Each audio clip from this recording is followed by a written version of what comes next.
నమస్తే sir. Hi. Hi sir. Sir ఇప్పుడు మనకి సౌందర్య గారు చనిపోయి చాలా సంవత్సరాలు అవుతుంది. ఎవరు? సౌందర్య గారండి. సౌందర్య. సో ఆవిడకి సంబంధించిన ఒక వార్త అనేది ఈ మధ్య రావడం జరిగింది. ఆమెకు సంబంధించిన ఒక ల్యాండ్ కోసం మోహన్ బాబు గారు ఇలా చంపించారు అని ఒక వార్త అనేది వస్తుంది. ఆ వార్త కూడా ఎవరో ఒక చిట్టిబాబు అనే ఆయన ఈ విధంగా చెప్పడం జరిగింది. సో దాని గురించి మీరేమంటారు సార్? మీ స్పందన ఏంటి? ఏదో 2-3 తమ్ముళ్ళని చూశాను. మోహన్ బాబు జైలు శిక్ష ఈ చూసేసాడు ఆల్రెడీ. అని ఏదో పెట్టేటప్పుడు చెత్తనా కొట్టి కావడం వాళ్ళు ఏమన్నా అర్థం ఉందా? సౌందర్య అనే అమ్మాయి పెళ్లి చేసుకునే వరకు ఒక కొంచెం రిజర్వ్డ్గా ఉండేది. ఓకేనా? ఇంతకంటే న్యాయంగా ఎవరు చెప్పరు. నాకు తెలుసు ఆ అమ్మాయి. నాతో పాటు 2-3 సార్లు ఫ్లైట్లో వచ్చింది. వాళ్ళ ఫాదర్ని ఇంట్రడ్యూస్ చేసింది ఒక ఢిల్లీ ఫిల్మ్ ఫెస్టివల్లో గెస్ట్గా వచ్చింది ఈ అమ్మాయి, చీఫ్ గెస్ట్గా. ఆ పరిచయంతో నేను నా సినిమాలో చేయలేదు. ప్రశాంత్ కుటీర్ అని ఇక్కడ ఒకటి ఉంది మాకు, రోడ్ నెంబర్ 10 బంజారా హిల్స్లో. ఇక్కడ ఇల్లు లేనప్పుడు మేము అక్కడ ఉండేవాళ్ళం. హోమ్లీ ఫుడ్ ఉంటుంది, నా ఫ్రెండ్దే.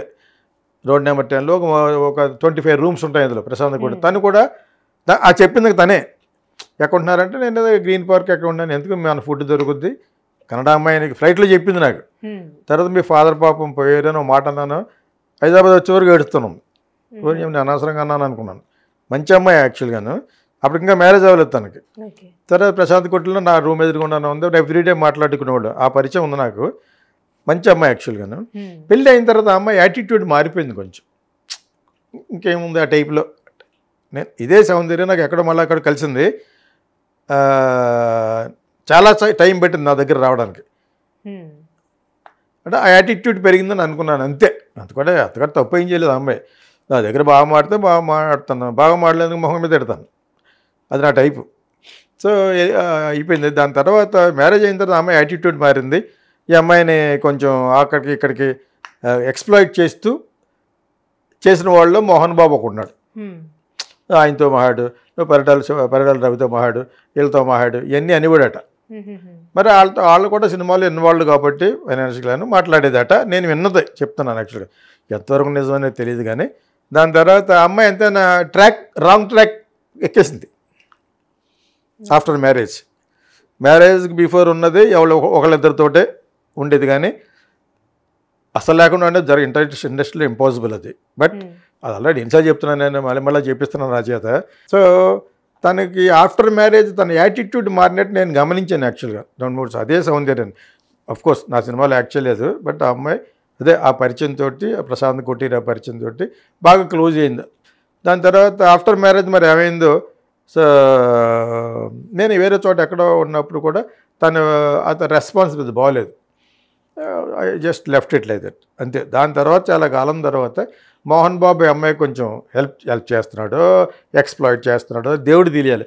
ఎక్స్ప్లాయిట్ చేసేయడం అతను అనుభవిస్తున్నాడేమో బహుశా, అంతవరకు చెప్పగలను. కానీ ఎలా ఎక్స్ప్లాయిట్ చేస్తున్నాడు అనేది నాకు అంతగా తెలియదు. నేను విన్నదంతా పూర్తి చెప్తే గోల్ అయిపోతుంది. అవన్నీ పక్కన పెడితే తను బీజేపీలో అసోసియేషన్గా ఉండేవాడు తను. ఓకే, అప్పుడు ఎవరు విద్యాసాగర్ రావు గారు అనుకుంటా గవర్నర్ కూడా చేసాడని. తమిళ ఆయన అడిగితే క్యాంపెయినింగ్ కోసం ఈ అమ్మాయి వెళ్ళటానికి ఒప్పుకుంది. రోజుకు 2.5 లక్షలు అంటే పెద్ద అమౌంట్ కింద లెక్క. ఇప్పుడు కాదు. ఇప్పుడు దొట్టుగా క్యారెక్టర్ ఆర్టిస్టులు తీసుకున్నారు 4 లక్షలు 5 లక్షలు ఓ రోజు యాక్ట్ చేస్తే. తనకి ఆ రోజులో 2.5 లక్షలు ఎంత ఇస్తున్నారని మొత్తానికి వెళ్ళటానికి కూడా ఎప్పుడు కూడా బ్రదర్ ఉండేవాడు కాబట్టి వాళ్ళు ఆ విధంగా వెళ్ళే చెప్తే మోహన్ బాబు తెలుసు హెలికాప్టర్ పడిపోయి అంత కాన్స్పిరసీ అంత సీన్ లేదు మోహన్ బాబుకి. ఈ హెలికాప్టర్ పడిపోద్ది అంత సీన్ లేదు. అంత సీన్ మోహన్ బాబుకి లేదు. మోహన్ బాబు ఒక లెవెల్ వరకు ఎక్స్ప్లాయిట్ చేసేవాడు. తను చిన్నప్పటి నుంచి ఉన్న అతని యొక్క క్యారెక్టర్ అటువంటిది. బాడీ బజార్లో భక్తాన్ని తిరిగినప్పటి నుంచి అతని క్యారెక్టర్ ఒకలాగా ఉండి తర్వాత మంచి యాక్టర్ అయ్యాడు. దాసనారాయణ గారి సపోర్ట్ అక్కడ వచ్చి చిన్నప్ప దేవర సపోర్ట్ అని నేను ఒక్కనే చెప్పాను. ఇవన్నీ చిన్న పొట్టేలు పున్నమ్మ సినిమాలు తీసిన చిన్నప్ప దేవర పెద్ద ప్రొడ్యూసర్ ఆయన. వీళ్ళు దాసనారాయణ గారు కాపు కాయటం వలన, లేకపోతే ఇతను ఎప్పుడూ ఇండస్ట్రీ నుంచి బ్యాన్ చేశారు. అడుసుపిల్లి లక్ష్మీ కుమార్, భారతీయ కంబైన్స్ అని వాళ్ళు ఇతను బ్యాన్ చేశారు సినిమా ఛాంబర్లో. వాళ్ళ బ్యానర్ని దిక్టాడు ఇతను. ఇటువంటివన్నీ కూడా నేను చెప్పాను యాక్చువల్ కనుక. దాన్ని దాసనారాయణ గారు అక్కడ చిన్నప్ప దేవరు కాపాడారు ఇతన్ని. ఓకే, తర్వాత మంచి నటుడు, నాకు కూడా ఇష్టం, నేను కూడా కలిశాను. వాళ్ళ అబ్బాయిలను కూడా నన్ను బ్లెస్ చేయమని అడిగాడు అని ఎన్ని చెప్పేసాను ఆల్రెడీ. ఇప్పుడు ఏంటంటే సౌందర్యాన్ని అతను చంపాడు, అతను చంపించాడు, ఇదో నాన్ సెన్స్. ఆ హెలికాప్టర్ పాడైపోయిన హెలికాప్టర్ ఎలా అంటారా అని చెప్తాడా? అంత సీన్ లేదు అతను. అది కర్మ, పడిపోయింది అయితే తప్పితే ఐ డోంట్ థింక్. చంపడం అంటే ఏంటి, ఏమన్నా కాన్స్పిరసీ చేసి ఈ రోడ్డు మీద ఉన్న దాన్ని ఒక లారీతో గుద్దించడం ఆ టైప్ ఏమన్నా చేస్తే దాన్ని అంటారు. కానీ ఒక హెలికాప్టర్ వెళ్తుంటే ఆ నడిపేవాడు కూడా లైఫ్ అటు ఉంటుంది కదా, వాడు తెలిసి చేస్తాడా? అలాగ ఒక బాలయోగం అన్నారు, ఎల్కే అద్వానీ వీళ్ళందరూ మరి ఎక్కడ వీళ్ళందరూ తెలిసి చేశారు. చంద్రబాబు నాయుడు వాళ్ళ పార్టీయే. బాలయోగం అంటే ఎవరు? ఎక్స్ స్పీకర్ భీమవరం మీటింగ్కి వెళ్ళి అమ్మాయిలతో ఉన్నాడని. ఆ అమ్మాయిలు అది నిజమే, అమ్మాయిలు ఎవరు సప్లై చేశారు, అక్కడ ఉన్న లోకల్ రాజులే. అక్కడ బాలయోగన్ అతను మంచోడు అతను. ఓకే, అతను యాక్చువల్గా షెడ్యూల్ క్యాస్ట్. అతను అదే టైంలో కేఏ పాల్ ఉన్నాడు కదా, ఇప్పుడు కామెడీగా మాడతారు, ఆయన నా ఫ్రెండే. ఆయన ఏదో మీటింగ్ జరుగుతుంటే మీటింగ్ రమ్మంటే ఎక్కడ క్రిస్టియన్ బ్రాండ్ పడిపోద్దో ఏమనుకున్న మొత్తానికి మీటింగ్ రాకుండా మన ఫిల్మ్ అమ్మాయిలతో ఉన్నాడు. దాని తర్వాత హెలికాప్టర్ ఎక్కడి పడిపోయాడు. ఆ పైలట్కి కూడా తెలియకుండా ఏదో కాన్స్పిరసీ జరిగింది అక్కడ. ఎందుకంటే స్పీకర్గా కొంచెం ఓవర్ అయిపోతున్నాడని, చంద్రబాబు నాయుడు గారి క్యాండిడేటే అని అన్నారు ఒకప్పుడు. బట్ యాక్చువల్గా తెలియకుండా అనకూడదు. నేను విన్నది చెప్తున్నాను, నేను విన్నది నిజానే చెప్తాను. యాక్చువల్గా బాలయోగి నాకు ఫ్రెండే, నాకు చాలా చాలా బాగా క్లోజ్ ఫ్రెండ్. మా పక్క నుంచి వచ్చాడు కాబట్టి. అతను తమిళనాడు ఎప్పుడన్నా ఒక స్వామీజీని కలవడానికి వచ్చేవాడు. వచ్చాడు నన్ను పిలిస్తే నేను వెళ్ళేవాడిని గవర్నర్ ఆఫీస్కి. ఈయనకి అకామిడేషన్ గవర్నర్ బిల్డింగ్లో ఇచ్చేవారు మెడ్రాస్లో. నేను అక్కడే ఉన్నాను కాబట్టి ఎప్పుడు సార్ రండి గీతాకృష్ణ గారు అంటే నేను వెళ్ళేవాడిని. లేదా లోపల ఎలవడు కాదు, గవర్నర్ బిల్డింగ్కి వెళ్ళాలంటే చాలామంది ఆపుతారు. దాని తర్వాత వెళ్ళి అక్కడికి 1 గంట 2 గంటలు కూర్చుని మాట్లాడి వచ్చేసి ఉండే. అలా వాళ్ళ మిస్సెస్ కూడా పెద్ద కోఆపరేటివ్గా ఉండేది కాదు. ఆయన్ని పడగొట్టారా అంటారు, ఏంటి ఆడికి కూడా తెలియకుండా ఎలా పడగొట్టారో ఏం చేశారో అన్నది దేవుడికి తెలియాలి. ఇది మటుకు భీమవరంలో జరిగిన ఇన్సిడెంట్ అది. కేఏ పాల్ మీటింగ్కి వెళ్లకుండా ఇతను అమ్మాయిలతో గురుగుతున్నాడు. దాని తర్వాత పడిపోయాడు. కర్మ ఎలాగ అయిపోయింది. ఓ దేవుడు యేసుప్రభు దానికి వెళ్లకుండా వీడు ఎలా ఉన్నాడు అని చెప్పేసి పడిపోయాడు అన్నారు. అంతేగాని సౌందర్య ఎక్కే హెలికాప్టర్నే మోహన్ బాబు అయితే కాన్స్పిరసీ చేశాడు, అంత సీన్ లేదు. అంత సీన్ ఎలాగ ఉంటుంది యాక్చువల్గా? That is nothing. ల్యాండ్ అలా ల్యాండ్ అనేది ఇంకా చాలామంది మీద ఉంది మోహన్ బాబుకి. దాసనారాయణరావుకు ఉన్న ప్రాపర్టీలో చాలా వరకు ఇతనికి తెలిసి ఇతని పేరు మీద ఎవరి మీద పెట్టారు. అంటే అతని ఫ్యామిలీ మంచిది కాదు. దాసనారాయణరావు సక్సెస్ఫుల్ డైరెక్టర్, ఇండియాలోనే ఒక పెద్ద ఫ్యామిలీ ఫ్రంట్ వచ్చి చాలా పేథోస్. పెద్ద కొడుకు కలిసి రాలేదు, పెద్ద కొడుకు కూతురు కలిసి రాలేదు, వాళ్ళు బాగోరు. చిన్న కొడుకు బాగుంటాడు కానీ పాపం మరి అతనికి మళ్ళీ పెళ్ళి అయిపోయిన ఒక అమ్మాయిని పిల్లడు ఓటేసిన తర్వాత తీసుకున్నాడు. బాగుంటాడు అతను యాక్చువల్గా, హైట్గానే. వైఫ్ ఎంత చేసినా కూడా అతను ఫ్యామిలీ లైఫ్ పెద్ద సక్సెస్ఫుల్ లైఫ్ కాదు. అది వీళ్ళు అలుసుగా తీసుకున్నారు ఇండస్ట్రీలు చాలామంది. అతను చాలామందికి లైఫ్ ఇచ్చాడు. నాగేశ్వరరావు గారిలో అన్నపూర్ణ స్టూడియోస్కే ప్రేమాభిషేకం సినిమా తీసి లైఫ్ ఇచ్చాడు. వాళ్ళే ఇతరు ఎదురు తిరిగిన తర్వాత. ఇవన్నీ సినిమా ఫీల్డ్లో జనరల్గా జరుగుతూ ఉంటుంది. కానీ సౌందర్యని నేను మట్టుకు వినలేదు. వినితే అప్పుడే రావాలి, ఒరే దాన్ని లోపల ఆ మిషన్ చెడగొట్టేయండి, పైకి వెళ్ళిన వెంటనే పడిపోద్ది అని చెప్తాడా? చెప్పడానికి అర్థం ఉండాలి కదా. ఇప్పుడు ఏదో విధంగా అతను ట్రావెల్ చేస్తారు కాబట్టి ఇది కూడా అతని అకౌంట్లో వేస్తారు. కాకపోతే అతను కొన్ని తప్పులు చేస్తే అవన్నీ అనిపిస్తాడు. ఇక్కడ కర్మ అనేది వదలదని చెప్పాను. అతన్ని వదలదు, ఎవరిని వదలదు. రామారావు గారినే వదలలేదు.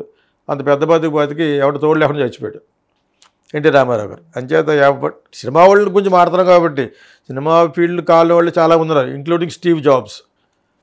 ఏదో ఫిలాసఫీ మాడితే ఎవరికి చచ్చిపోయే ముందు అక్కడికక్కడే అందమైన అమ్మాయిని చూసి అది కొంచెం స్మార్ట్గా ఉంటే దాన్ని ఉద్యోగం తీసిపోయాట స్టీవ్ జాబ్స్. అంత క్రూరుడు. తర్వాత ఫిలాసఫీ వేదాంతం చెప్తే శ్మశాన వైరాగ్యంలాగా శ్మశానంలో మాట్లాడుకుని ఉంటారు. ఎప్పటికైనా చచ్చిపోవాల్సిన వాళ్ళమే. అక్కడి నుంచి బయట కారు ఎక్కిన వెంటనే ఎవడి బిజినెస్ అటు చేసుకుంటాడు, అరే దాన్ని లేపే దీన్ని లేపే అని మాట్లాడుకుని ఉంటారు. అక్కడ పోయిన ఆ వైరాగ్యం వచ్చిన తర్వాత చాలా మంచిగా మాట్లాడుకుంటారు, మాట్లాడుకోరు. ఇది మనిషి యొక్క నైజం. ఓకేనా? అంచేత మోహన్ బాబు కావాలని సౌందర్యాన్ని చంపుంటాడని నేను అనుకోను. కానీ ఉంటే ఉండొచ్చు. వాళ్ళ ఆస్తి వాళ్ళ పేరు మీద పెట్టారనుకోండి, ఎందుకు పెడతారు? ఏ అమ్మాయికి ఫాదర్ ఉండేవాడు, చచ్చిపోయిన తర్వాత బ్రదర్ ఉండేవాడు, వీళ్ళందరూ ఉండేవారు కదా. కొత్తగా పెళ్లి చేసుకున్నాడు. కాకపోతే పెళ్లి చేసుకున్న తర్వాత మటుకు అమ్మాయి ట్రాక్ తప్పిందని విన్నాను. అమ్మాయి యాటిట్యూడ్ మారిపోయింది. నాతో దూరంగా వచ్చి రాలేదు, దాని గురించి కాదు. నాతో సినిమాలో చేయలేదు. నేను ఊరినాతో పాటు 2 సార్లు అనుకోకుండా ఫ్లైట్లో మన ఇద్దరం కలుస్తున్నామేంటి అనేది. మెడ్రాస్ నుంచి రావాలి కదా, హైదరాబాద్లో లేవు అప్పుడు మేము. మెడ్రాస్ నుంచి హైదరాబాద్ ఏదో పని ఉంటుంది, వచ్చినప్పుడల్లా 3 సార్లు, ఒకసారి రాజేంద్ర ప్రసాద్ కూడా ఉన్నాడు మన మెడ్రాస్ నుంచి వచ్చినప్పుడు. అంచేత అలాగా దగ్గరయ్యాం. ఆ ప్రశాంత్ కుటీర్ అనే ఎపిసోడ్ తర్వాత ఆ అమ్మాయిలో ఒక చేంజ్ వచ్చిందని బట్టి నేను గమనించాను. కొంచెం తలబిరుసు వచ్చినట్టుగా ఆ టైప్లో వచ్చినప్పుడు నేను పెద్ద పట్టించుకోలేదు తర్వాత. సో అటువంటి అమ్మాయిని మోహన్ బాబు డీల్ చేస్తున్నాడని విన్నాను. అప్పుడు ఎలా డీల్ చేస్తున్నాడు అనేది అతను తెలియాలి, అతను తర్వాత అతను చుట్టూ ఉన్నవాడు తెలియాలి. ఇప్పుడు కొంచెం కాన్స్పిరసీగా ఆ అమ్మాయిని డీలింగ్ అంటే అర్థమైందా, డీల్ చేస్తున్నాడు, పుష్ చేస్తున్నాడు అనుకోండి, అది అతను అమ్మాయి మంచిగా కాదు అనేది విచక్షణ అమ్మాయికి ఉండాలి. అదే నేను ట్రాక్ మారిందన్నాను, డెఫినెట్గా మారింది.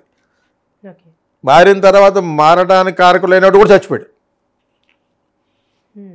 అలాగే ఇలా కదా, చాలా దరిద్రమైన చావు చచ్చిపోయాడు కూడా.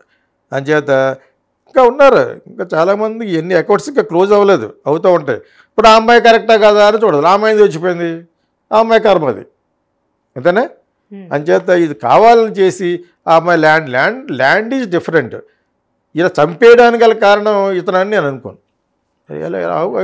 చంపడం అంటే ఇక వేరేగా ఉంటుంది అది యాక్చువల్గా. ఒక హెలికాప్టర్ని మిస్లీడ్ చేసి దాన్ని పడగొట్టేసి అంత పెద్ద సీన్ లేదు. అవును, అంత పెద్ద అప్పుడు లేదు, ఇప్పుడు లేదు, అది అంత వీపీలు ఎవరు లేరు. కానీ ఇక్కడ కాకపోతే ల్యాండ్లు, దాసనారాయణ ల్యాండ్ కూడా అతను డీల్ చేస్తాడు. ఎంత ప్రాపర్టీ సంపాదించాడు, ఏమైపోయింది దాసనారాయణది ఇతన్నే అంటారు. కొంతకాలం అదే వస్తుంది బయటికి, అంతే తప్పితే ఎలా పూర్తిగా తెలియకుండా మాట్లాడకూడదు యాక్చువల్గా. అతను ఒక నటుడిగా లైక్ చేశాను నేను యాక్చువల్గాను. అతని యొక్క బ్యాక్గ్రౌండ్ ఇది, బాండీ బజార్ మద్రాసులో నడుచుకుంటూ వెళ్ళేవాడు. అతని పేరు భక్తవత్సల నాయుడు, భక్త అనేవారు. డ్రిల్ మాస్టర్ అతను, పీడీ అంట కదా ఫిజికల్ డైరెక్టర్ ఇప్పుడు, ఆ విధంగా డ్రిల్ మాస్టర్గా ఉండేవాడు. అప్పుడు మేము అక్కడ చదువుకుంటున్నాం మెడ్రాస్లో. అంతే తెలుసు మాకు, సినిమా అంటే మోజుతోటి, అర్థమైందా. అంచేత ఈ కాన్స్పిరసీ నేను వినలేదు, వినకుండా చెప్పకూడదు. అమ్మాయి కర్మతో అమ్మాయి పోయింది, ఆ అమ్మాయి కర్మ వెనకాల ఆ అమ్మాయి అనుభవించిన దాని మీద ఇతను కానీ ఏమన్నా ఉంటే ఇతను అనుభవిస్తాడు. That's all. Thank you so much sir.